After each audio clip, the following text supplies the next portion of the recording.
ഓർമ്മകളുടെ തീരത്ത് എന്ന ഈ സിനിമയുടെ ഓഡിയോ ലോഞ്ചാണ് ഇപ്പം നടക്കാൻ പോകുന്നത്. ബഹുമാനപ്പെട്ട മധു സാറിനെ കൊണ്ട്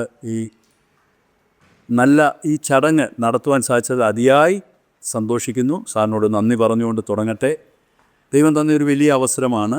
ഈ സിനിമയിൽ, ഓർമ്മകളുടെ തീരത്ത് എന്ന ഈ സിനിമയിൽ, ഓർമ്മ തൻ തീരത്ത് എന്ന ഗാനത്തിൻ്റെ ഓഡിയോ ലോഞ്ചാണ് ഇവിടെ നടക്കുന്നത്. ഈ ഗാനം രചിച്ചത് ഞാനാണ്. ആദ്യമായി ഒരു ഗാനം രചിക്കുവാനും അതെൻ്റെ സിനിമയ്ക്ക് വേണ്ടി ആയത് അതിയായി സന്തോഷിക്കുന്നു. ദൈവത്തിനോട് നന്ദി പറയുന്നു. ആ ഗാനം സംഗീതം നിർവഹിച്ചത് മിഥുൻ മുരളിയാണ്. അദ്ദേഹം തന്നെ അതിൽ പാടുകയുണ്ടായി. അതുകൂടാതെ അഭിരാമി രൂപരാജ് അതിലെ ഗാനം ആലപിച്ചിട്ടുണ്ട്. ഈ രണ്ട് പേരും അതിൽ ഭംഗിയായി പാടി. ബാക്കി നിങ്ങളാണ് ഈ ഗാനം കേട്ടിട്ട് ഇതാക്കേണ്ടത്. അതിൻ്റെ ഓഡിയോ ലോഞ്ചാണ് ഇപ്പോൾ മധു സാർ ചെയ്യാൻ പോകുന്നത്.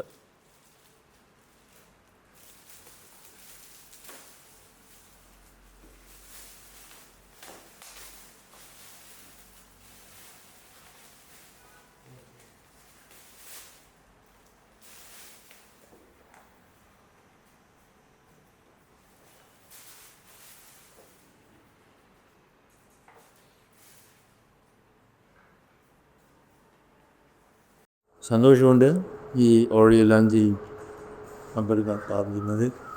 കർണം ചെയ്യുന്നതിലും. പാട്ടിൻ്റെ സിനിമയെ സംബന്ധിച്ചിടത്തോളം പാട്ടിൻ്റെ കാര്യം ക്ഷീണമുള്ള കാര്യമാണ്. ഇപ്പോഴും കുട്ടികൾ പോലും പാടുന്നത് പഴയ പാട്ടുകളല്ല, പുതിയ പാട്ട് ഒന്നും പാടാറില്ല. പക്ഷേ സിനിമയിൽ അങ്ങനെ പാടാൻ പറ്റിയ പാട്ടുകളൊക്കെ കിട്ടുന്നില്ല.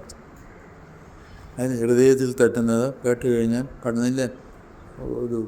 നമുക്ക് എവിടെ നോക്കിയാലും ഏത് പാർട്ടിക്ക് പോയാലും, ഏത് സ്കൂളിൽ പോയാലും, ഏത് വീട്ടിൽ പോയാലും ഒരു പാട്ട് പാടാൻ പറഞ്ഞാൽ പഴയ പടങ്ങളുടെ പാട്ടുകളാണ്. അതിനൊക്കെയാണ് ഇപ്പോൾ പാട്ടിന് വേണ്ട ഒരു ഇമ്പോർട്ടൻസ് കൊടുക്കാഞ്ഞിട്ടാണോ അതോ നല്ല പാട്ടുകൾ വേണ്ട രീതിയിൽ പിക്ചറൈസ് ചെയ്യാത്തതുകൊണ്ടാണോ എനിക്കറിയില്ല. ഏതായാലും അതിന് വ്യത്യസ്തമായൊരു കാര്യമാക്കിയിട്ട് ഈ പാട്ടിൻ്റെ ഒരു ഉണർന്നെഴുന്നേൽപ്പിനിത് സഹായകമാകട്ടെ എന്ന് കൂടി ഞാൻ ആഗ്രഹിച്ചുകൊണ്ട്, അതിനുവേണ്ടി പ്രാർത്ഥിച്ചുകൊണ്ട് ഞാനിതിൽ ചെയ്യുന്നു.